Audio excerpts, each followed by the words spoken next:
That knowing him so personally well, I'm sure he's going to take the legacy of the Qaboos era, the Qaboos the Great era, to even greater heights. So I wish him well, I pray for him, and we are all here to support him. You know, His Majesty was not just the head of our state, but he was our father, he was our leader, he was our guru, he was our guiding torchlight. What's your definition of success? Success is about not getting everything right. Success is about the percentage. It's a percentage game. Your success is, have you achieved the simple, small goals that you go out to assist? It's not about achieving one thing. It's about achieving many things across many spheres, across family, work, passion. He is someone who has transformed the game of cricket in this country. He's Oman cricket's biggest fan, a dear friend and a successful businessman. Pankaj Khimji, welcome to Spotlight. Thank you. It's been a year since we've been planning this, right? Finally we found this time to talk to you. Just want to start with asking, last year was a phenomenal year for Oman cricket. Correct. We just qualified for the World Cup, which is going to happen in Australia in March. Did you see that coming? You know, you do not plan for success, you plan to play well, you plan that you put all your, make sure that all your bases are well loaded. You have provided all the ingredients that go into making a successful campaign. And we thought that we'd done just that. We wanted to ensure that we haven't really missed out on any particular aspect which would have found us wanting at the point of playing the game. More importantly, we had a bunch of very committed players and support staff. And of course the board, which was totally committed to making Oman, or rather taking Oman to the next level in world cricket.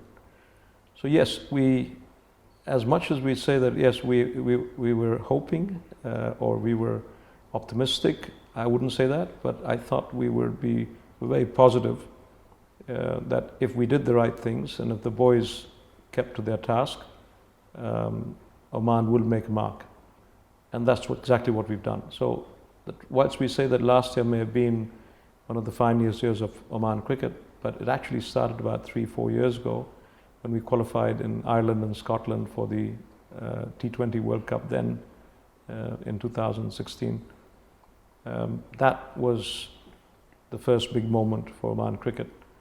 Then of course qualifying and getting the ODI status in Namibia was the second coming, and we thought that itself was a watershed down in terms of Oman cricket's achievements. As far as this particular tournament is concerned, where we're going in, we've qualified for the World T20 again in Australia. It just showed that it was not a chance moment in 2016. We have kept to our task. We have maintained our standards.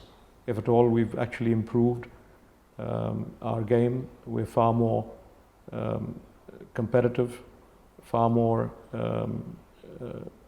I would say, consistent in our approach to the game. And I would say that leaving aside the top 12, 13 teams, Oman now qualifies amongst the next rung of teams like Scotland, Ireland, Netherlands, Oman, Namibia, and we feel very proud about that. How hopeful are you for the World Cup? Pardon? How hopeful are you for the World Cup? Because we're going to play against some of the best teams. Yeah. For the World Cup, we keep talking about it. We've got Ireland, we've got Papua New Guinea, and we've got Sri Lanka. If we win 2 of those 3 games, we go to the next level. Okay.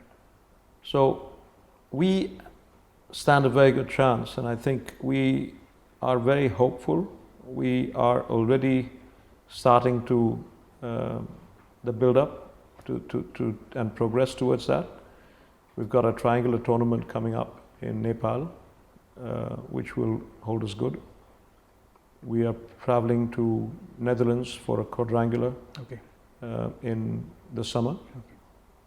We will probably take a rest because we don't want to burn out. And then in the autumn, around September, we might just call our neighbors, UAE or somebody, to kind of start playing Afghanistan, to play a few practice games over here.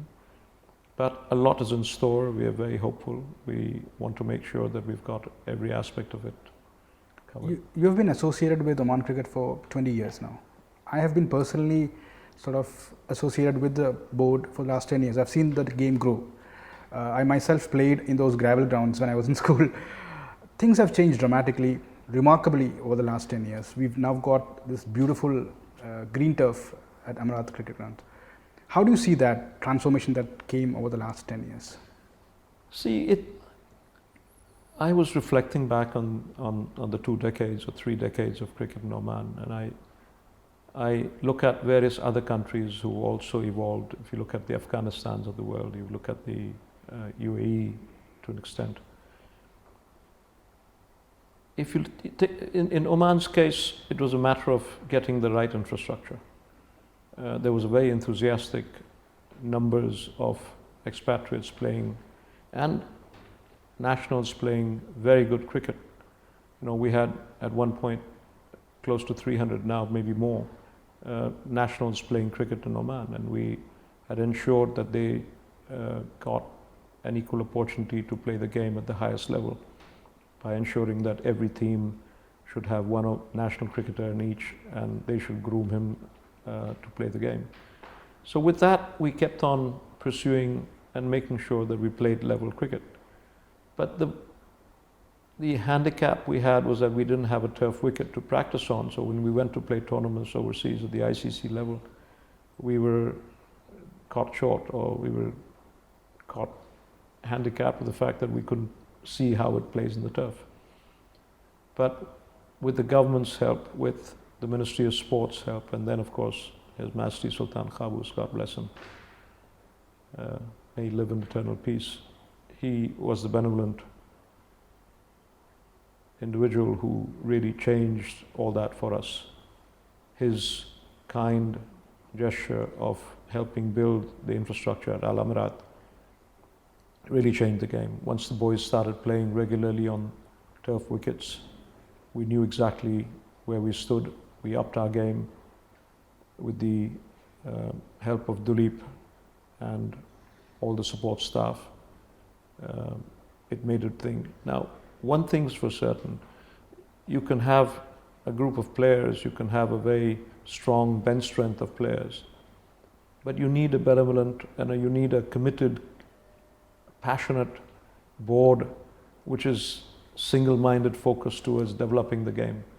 And if that is missing, then it doesn't go. So I think the board playing this very important role of passion and single-minded commitment has also gone a long way in making sure that the Oman, you know, has raised its profile in the cricketing world to this level. So I think that is what has changed.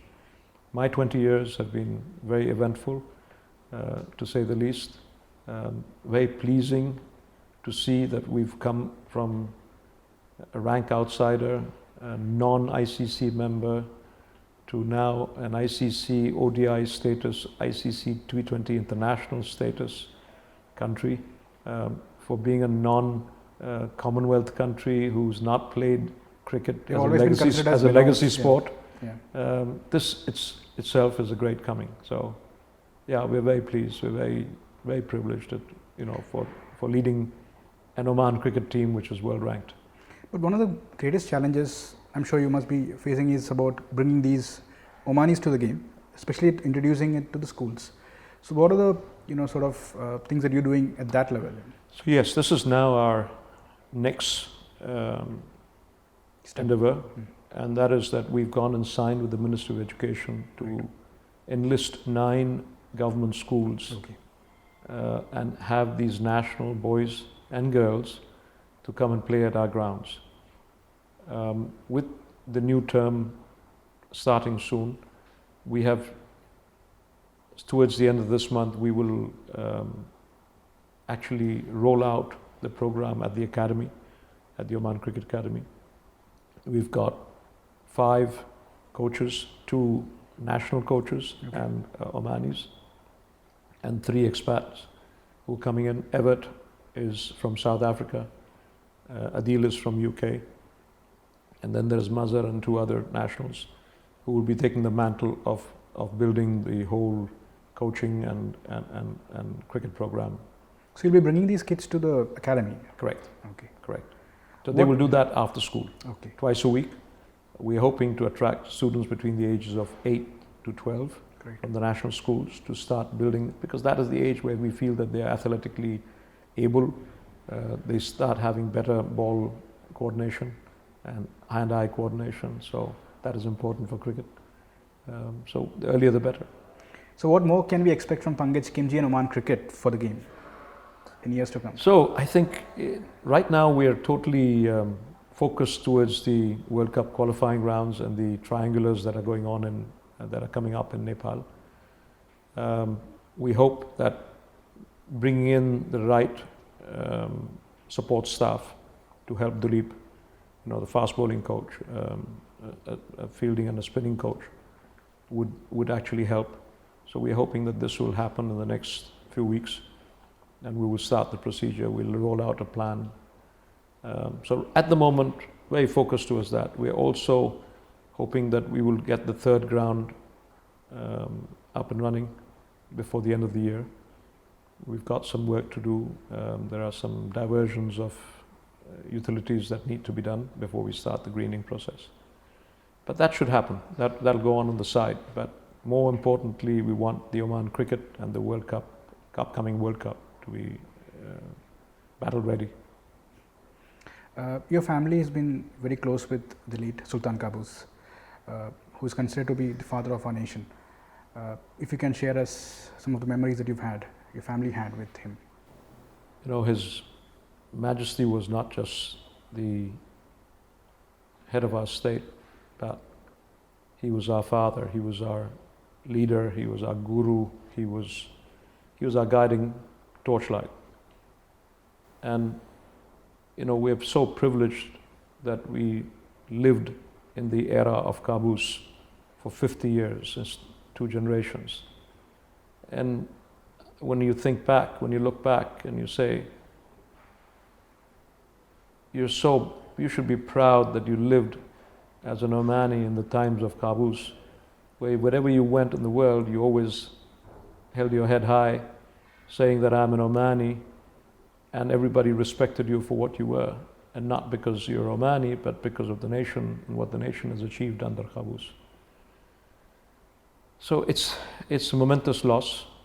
His Majesty had been very kind to the family. It was under him that the family was given its nationality in the late 70s, early 80s. We, in the early years when Oman struggled, difficult times of resources not being there, infrastructure not being there, families like ours and the other business families, we were kind of meant to be the so-called economic bench strength of the country. And we kept on pegging away, saying, no, Oman will do it, Oman will do it. And once His Majesty Qaboos took over, it was the golden period, 50 years that we lived.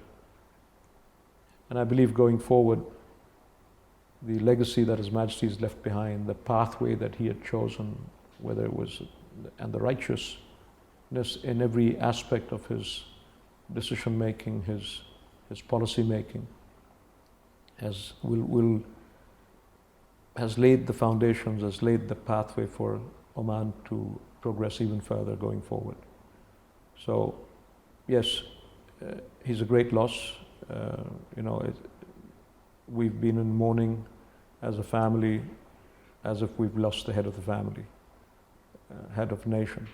And we feel very saddened by this moment. At the same time,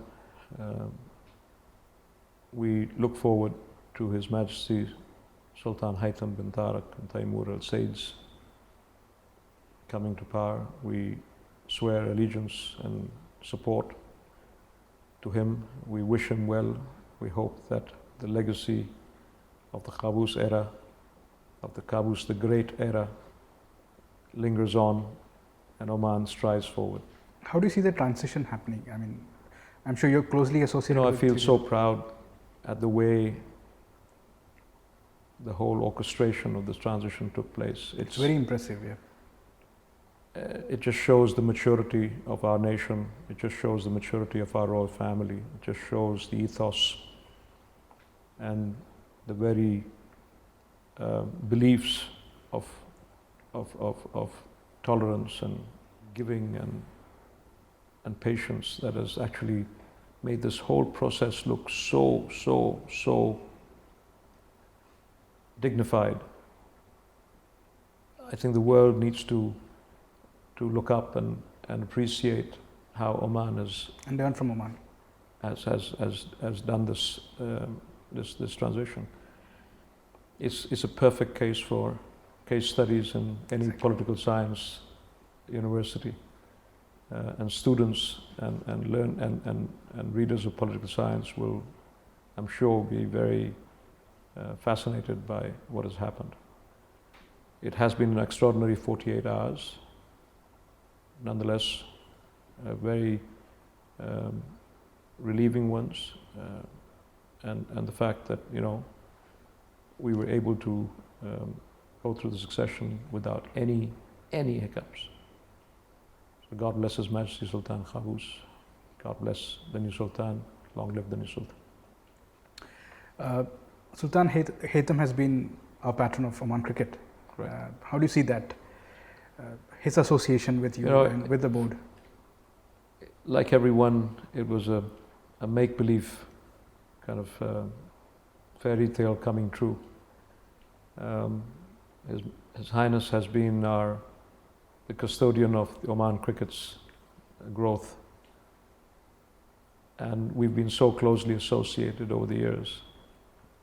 And he followed Oman team's progress at every step, including following the games on the apps that we would send him, and he would call up in the evening to understand what happened and why, and if we lost, and did we miss out on something?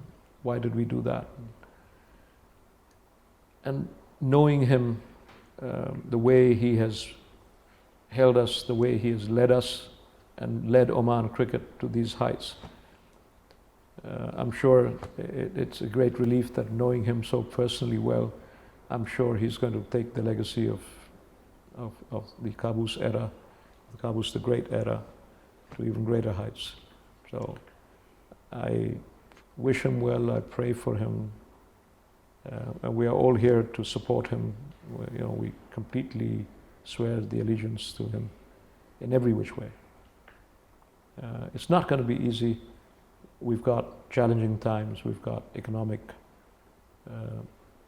burdens to take care of, but we've done it before, we'll do it again. Yeah. At Khimji Ramdas, you have this amazing CSR initiative called Ishraka. I have personally seen some really successful stories there. If you can brief us, our audience, about that. We were always, as Khimji Ramdas, we always had this passion to look after the community. And in the community in particular, it was always children, women, and the elderly.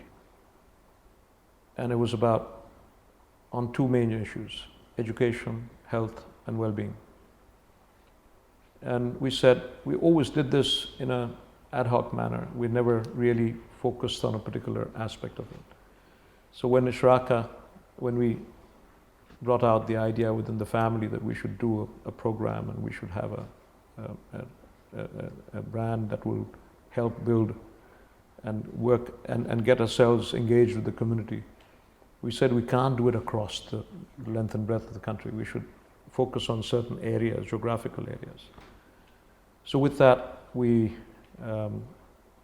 decided on starting with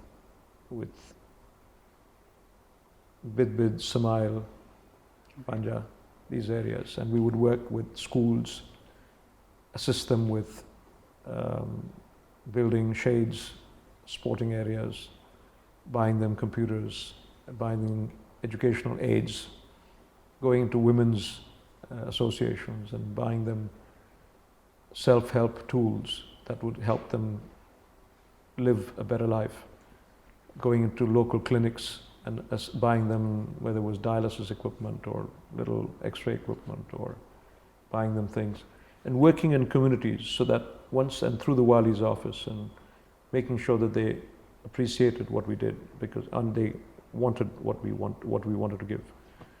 And then we moved on from one town to the next town. So we're now in Adam and in that area north towards the Nizwa area, the Khaliyat. And my brother Nilesh, he foresees this thing along with our own staff.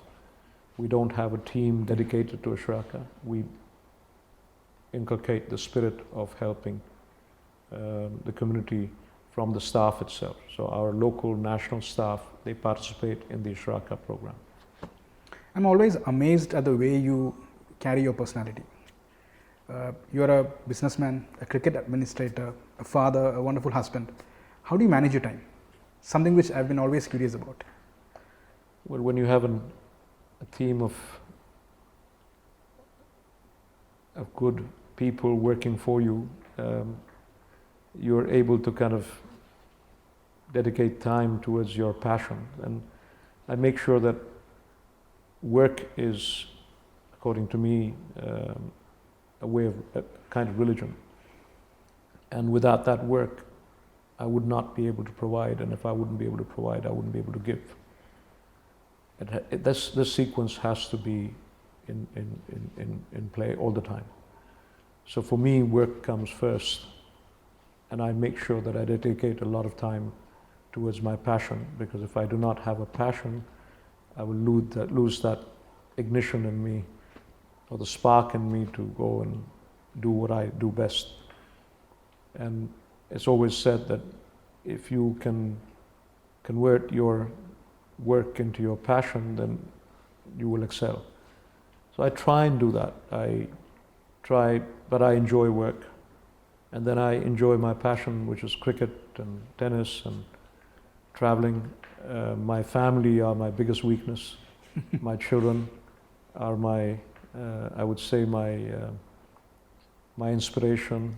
I treat them as my friends more than anything else. I have a very open, democratic process, and everything we do at home, it's always a vote of 5, 6. I have a son-in-law who's equally close to me as my son is. And we have a wonderful vacations together, short but frequent, as many as we can. And I think that if you're not enjoying your life, you won't be able to deliver at work either. They say that a grumpy Tom is a horrible boss. So I need to make sure that I'm in the right frame of mind. Otherwise, I can't be a leader, if at all I am one. But you are. Yeah. But how do you motivate yourself? I'm sure not everyone have that good days. You will have your off days as well. So how do you motivate them? Well, you're bound to win some. You're bound to kind of have some shortcomings. Every person, you have to have an inner belief saying that these are my strengths, these are my weaknesses. Wherever the weaknesses are, you gain help from outside.